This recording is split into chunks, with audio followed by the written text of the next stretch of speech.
राजश्री गरीब और मेहनती औरत होती है। पूरे गांव में उसके हाथ के बने मफलर, टोपी, स्वेटर, रजाई और शॉल बहुत मशहूर होते हैं। ठंड आई नहीं कि सभी उसके पास ये सब खरीदने आ जाते। एक विधवा होने के कारण अपने बेटे इंदर की पूरी जिम्मेदारी उसके कंधों पर होती है। रात के 12 बज चुके हैं और 20 स्वेटर बुनने हैं। फटाफट से बुन लेती हूँ। आंखें भी जल रही है। 3 दिन से सोई नहीं। लेकिन अपने इंदर के लिए तो मुझे ये सब करना ही होगा। उसकी परीक्षा आ रही है। फीस नहीं भरी तो परीक्षा में बैठने नहीं देंगे बेचारे को। राजश्री रात भर जागकर लालटेन की रोशनी में स्वेटर्स बुनती है और उन्हें बाजार में बेचती है। उसके इस साहस की गांव में सभी सराहना करते हैं। एक अकेली माँ होकर भी वो इंदर को किसी चीज की कमी महसूस नहीं होने देती। कड़ी मेहनत करके वो इंदर को पढ़ाई के लिए शहर भेजती है। बड़ा होने पर इंदर एक कंपनी में छोटी सी पोस्ट पर नौकरी करता है। अब राजश्री बूढ़ी हुई होती है और उसे सब काम भी छोड़ दिया होता है। दोनों माँ बेटे शहर में एक छोटे से फ्लैट में रहते हैं। इंदर जिस कंपनी में काम करता है उसी के बगल में एक बड़ा 5 स्टार रेस्टोरेंट होता है। उस रेस्टोरेंट के ओनर की बेटी आयशा को इंदर से प्यार हो जाता है। आयशा, मैं जानता हूँ कि तुम मुझसे कितना पागलों वाला प्यार करती हो, और सच कहूँ तो मैं भी तुमसे बहुत ज़्यादा प्यार करता हूँ। लेकिन लेकिन हम दोनों ये शादी नहीं कर सकते हैं। लेकिन क्यों इंदर? वाई? आयशा, तुम एक अमीर बाप की बेटी हो। तुम एक पेड़ हो और मैं उस पेड़ का सिर्फ एक पत्ता हूँ। Please try to understand. हम दोनों एक नहीं हो सकते। हो सकते हैं। मैं कुछ नहीं जानती।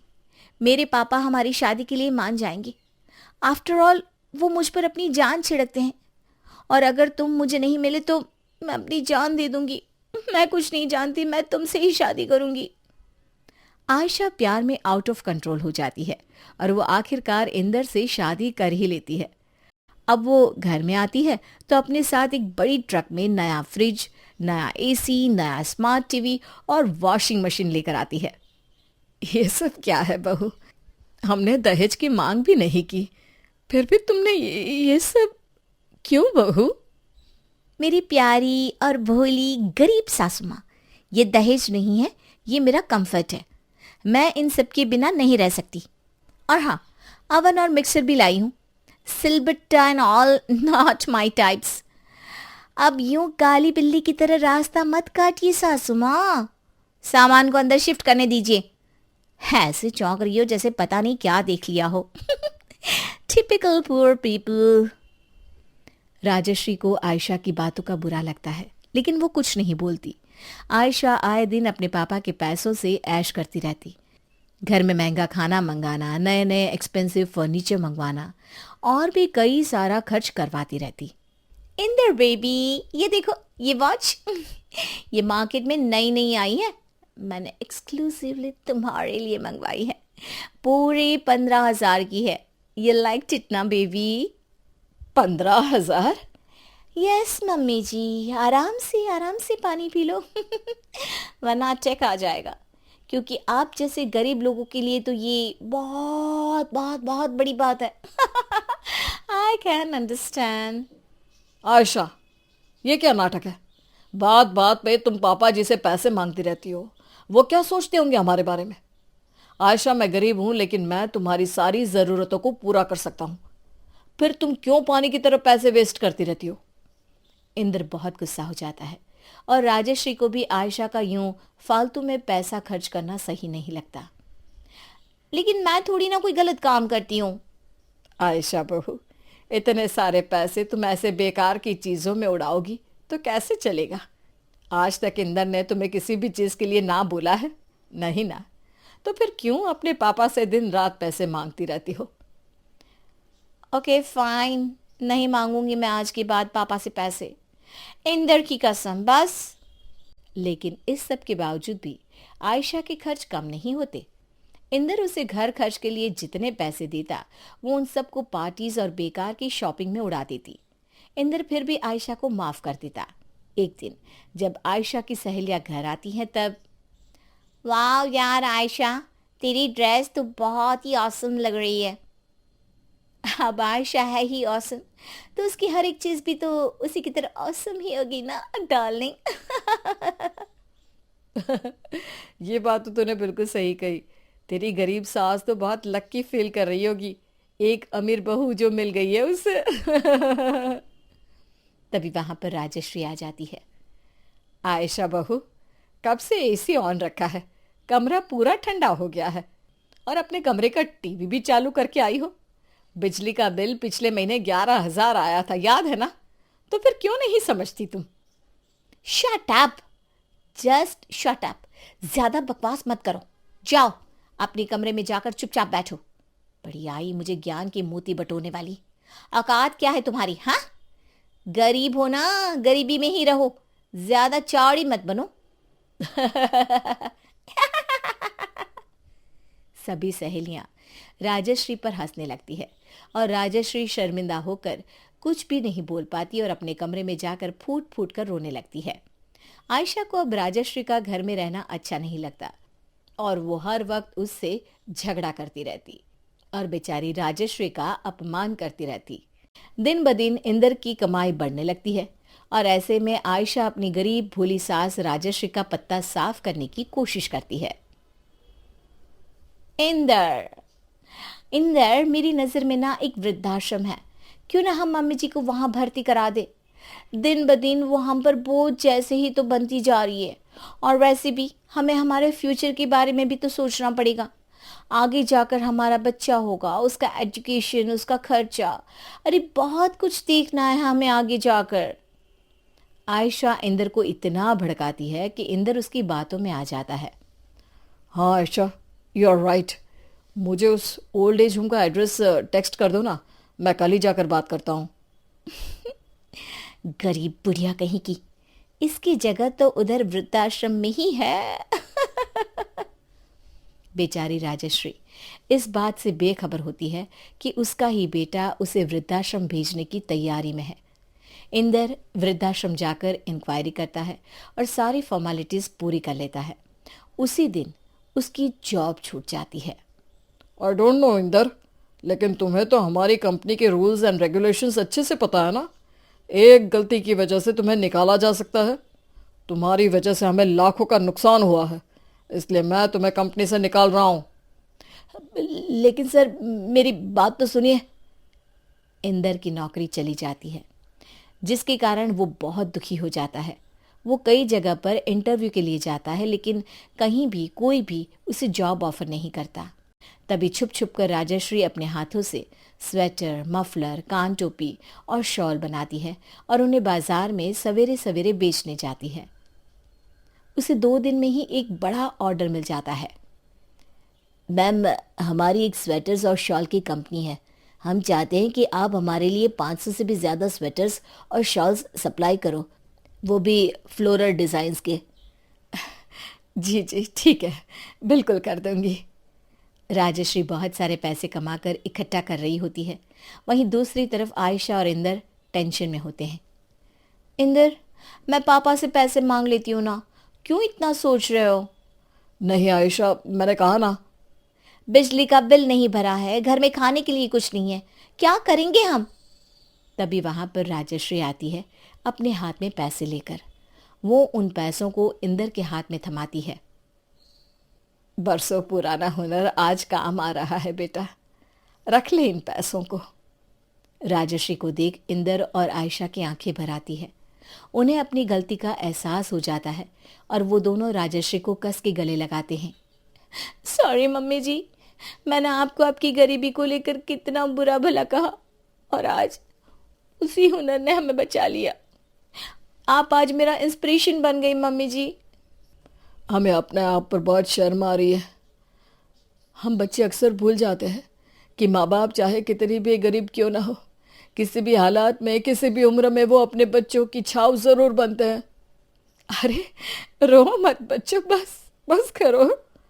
राजश्री दोनों को माफ़ कर देती है और आगे चलकर वो अपने हुनर को एक बड़े मुकाम पर ले जाती है और आयशा भी अपनी सास के साथ अच्छे से पेश आती है।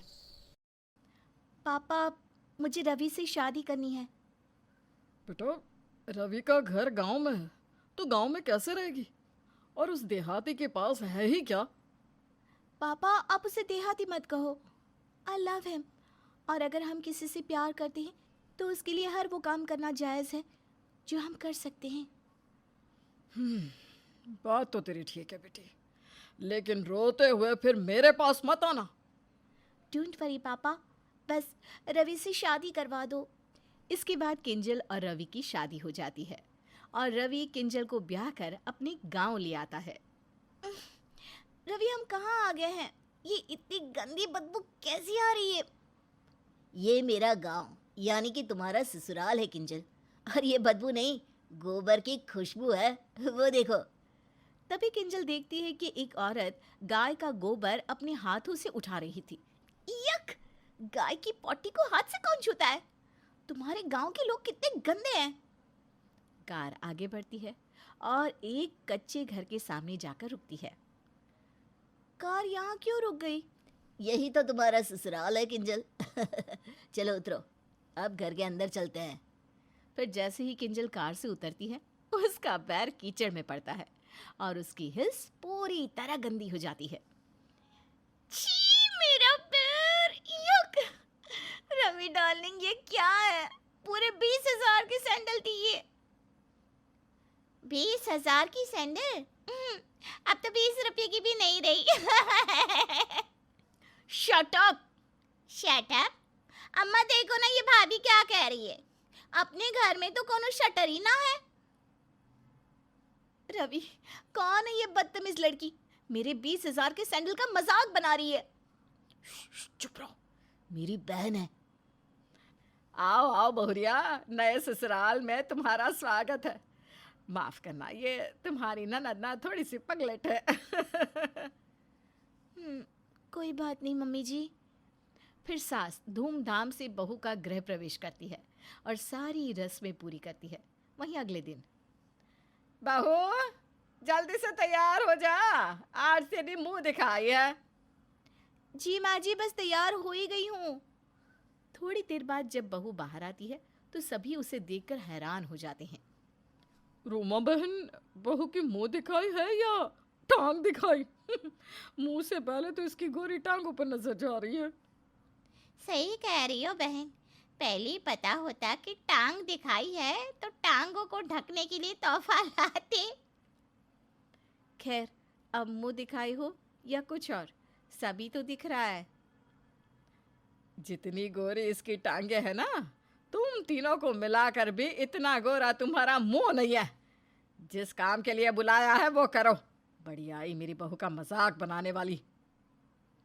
बहू, दर्जी ने गलती से कपड़ों का नाप कम ले लिया होगा, है ना, इसीलिए कपड़े ऐसे हैं। खैर कोई ना, मैं चुनरी से तेरा सर ढक देती हूँ, कल से तू साड़ी ही पहनना है।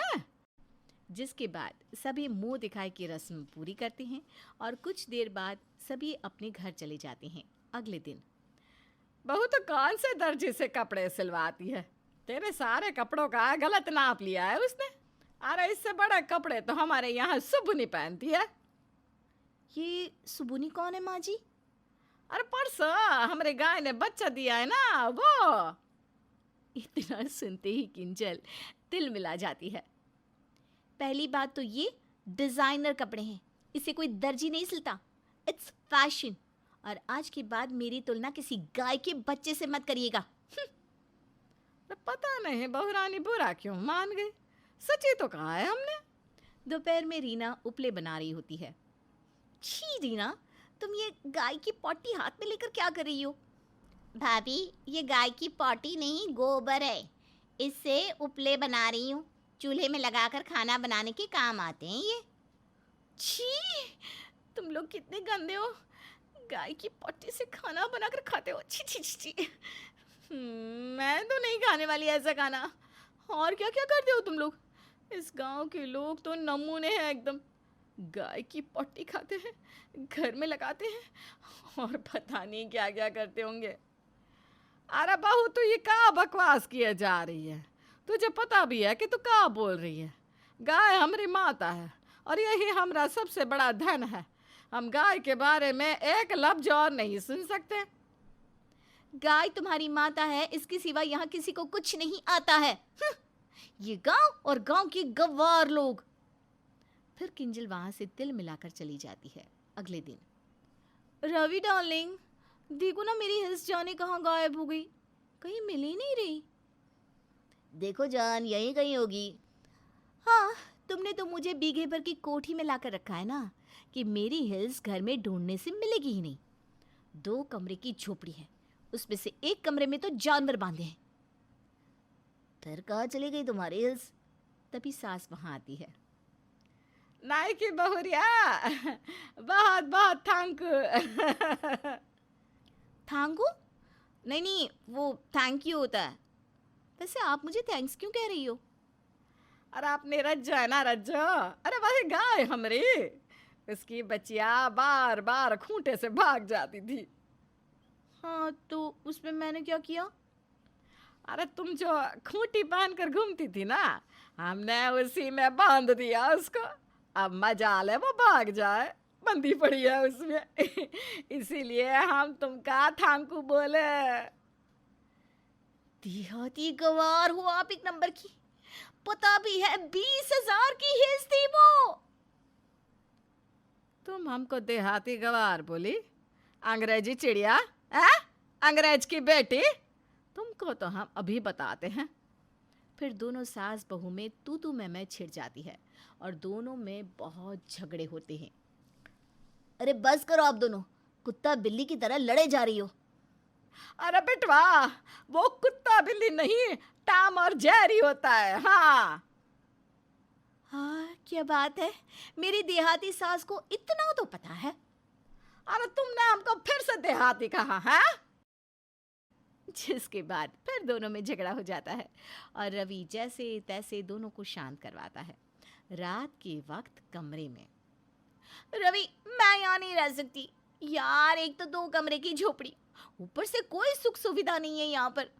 मायके में रानी बनकर रहती थी, यहाँ तो नौकरानी जितने भी इज्जत नहीं है, और यहाँ के लोग कितनी गंदगी से रहते हैं।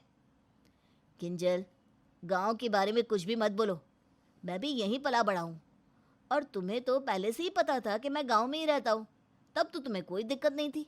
तुम ही कहती थी कि प्यार के लिए मैं एडजस्ट कर लूँगी, अब क्या हो गया?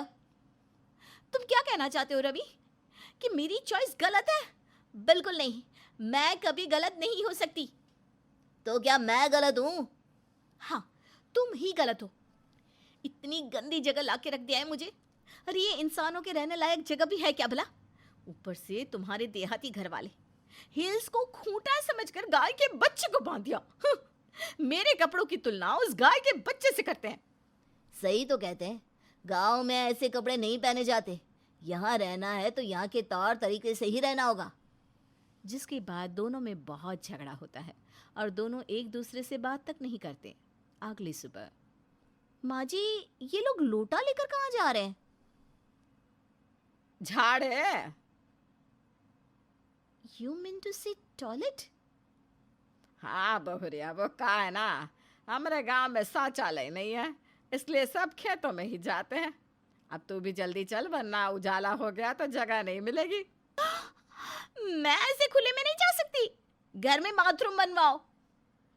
बेशरम लड़की, अरे घर में तुलसी होता है, घर में कैसे शौचालय बनेगा? है वहीं खुले में शौच और घर में बाथरूम बनाने को लेकर एक बार फिर दोनों सास बहू में छिड़ जाती है जंग, और घर में आए दिन किसी न किसी बात पर कलेश होना आम बात हो गई थी।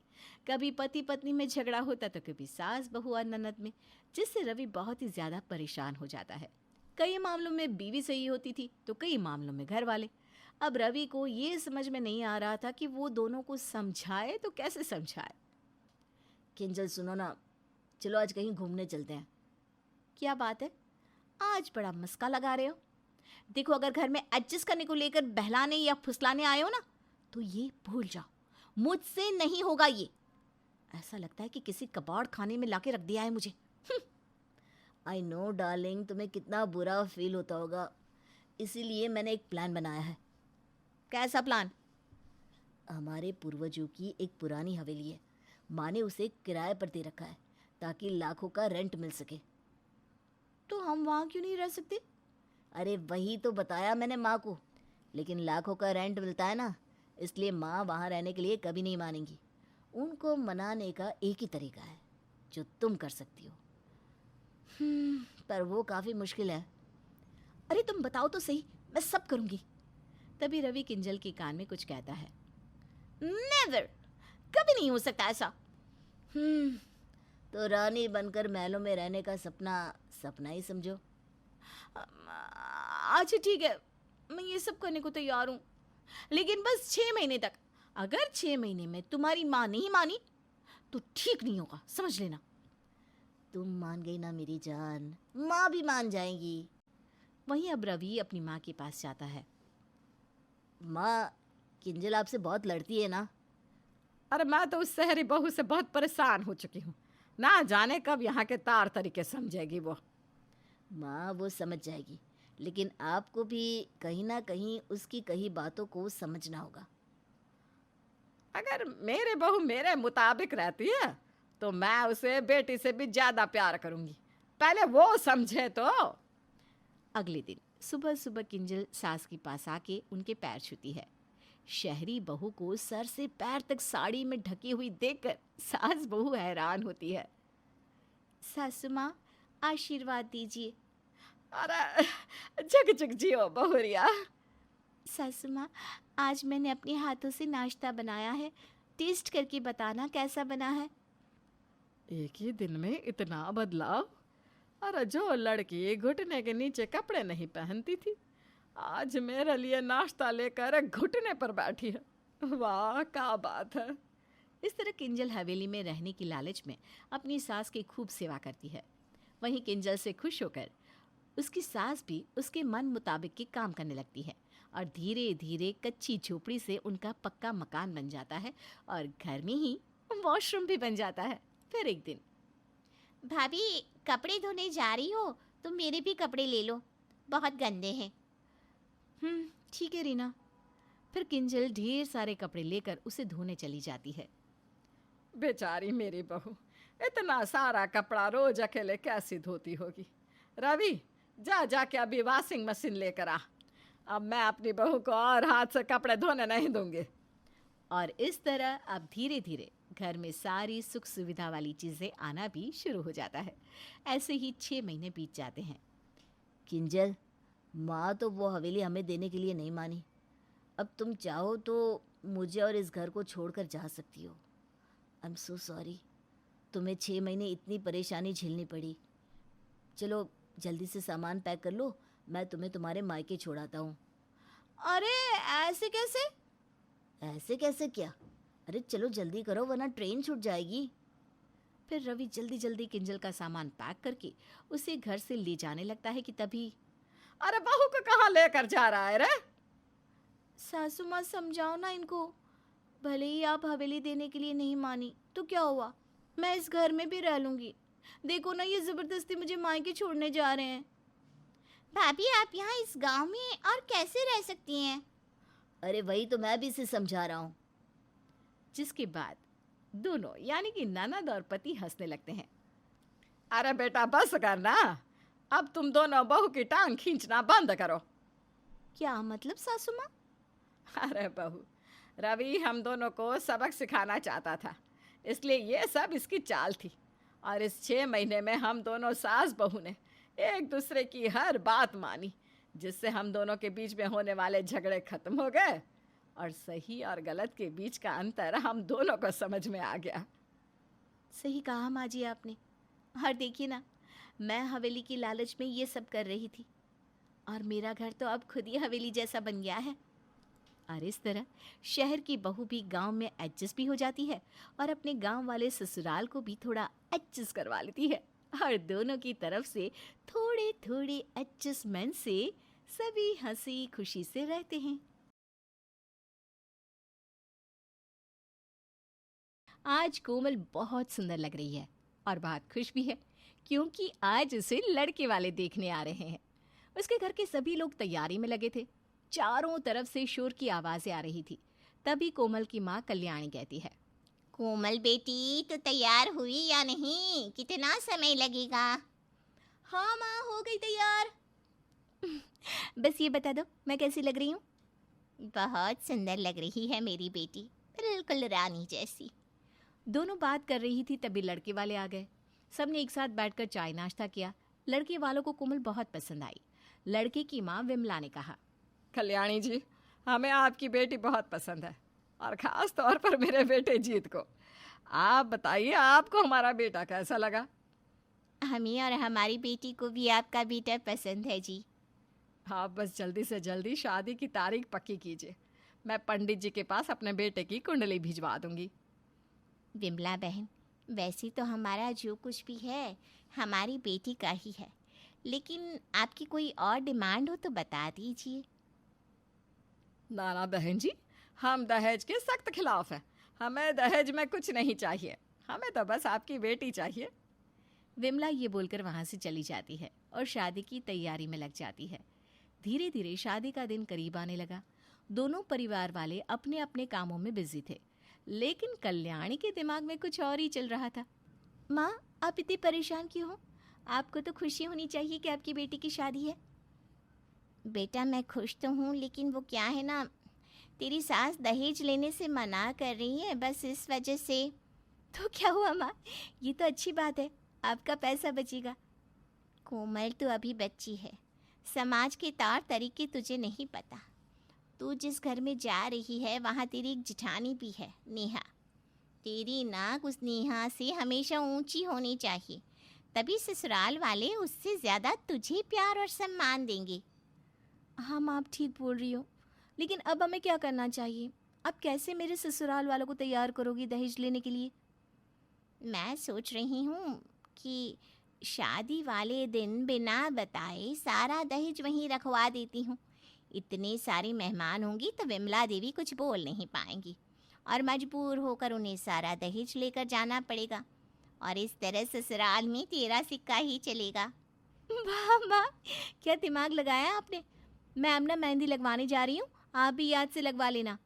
कोमल वहां से चली गई और कल्याणी ने ऐसा ही किया। शादी वाले दिन बारात के आने से पहले उसने सारा दहेज निकाल कर सजा दिया और कोमल के ससुराल वालों को मजबूरी में दहेज अपने साथ लेकर जाना पड़ा। कोमल भी अपने ससुराल में रहने लगी। शुरू शुरू में सब कुछ ठीक चल रहा था, लेकिन कोमल की माँ ने उसे भड़काना शुरू कर दिया। बेटा, तू ना अपनी जेठानी की कोई भी बात मत सुना कर। वो तो अपने दहेज में एक फूटी पूरी भी नहीं लेकर आई थी, और तू तो बहुत कुछ लेकर गई है ना। हाँ माँ, आप सही बोल रही हो।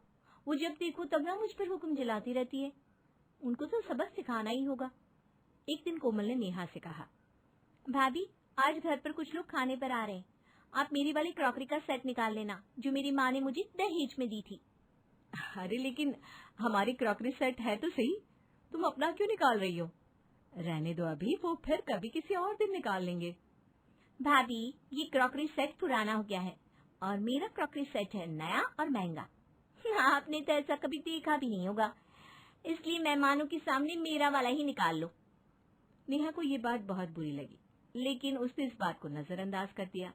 इसी तरह से एक दिन घर के सभी लोगों को किसी शादी में जाना था। सभी तैयार होकर घर से बाहर जा रहे थे, तभी विमला ने कहा,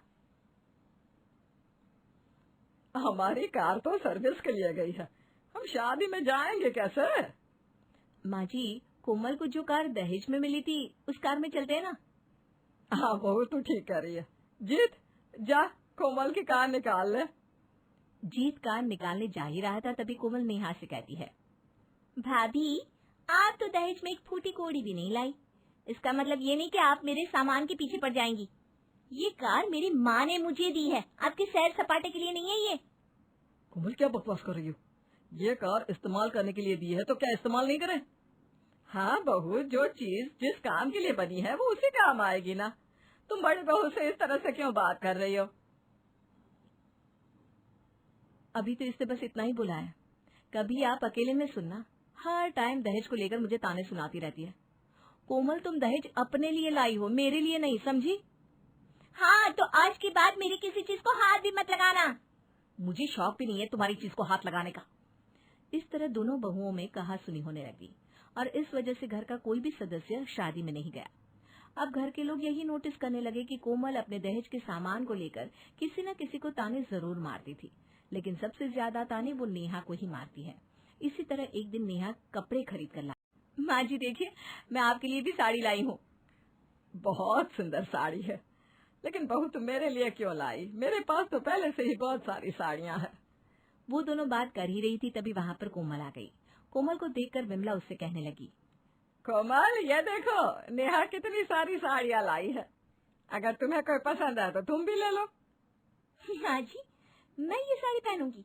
ऐसी साड़ियाँ हमारे यहाँ नौकरानी पहनती हैं।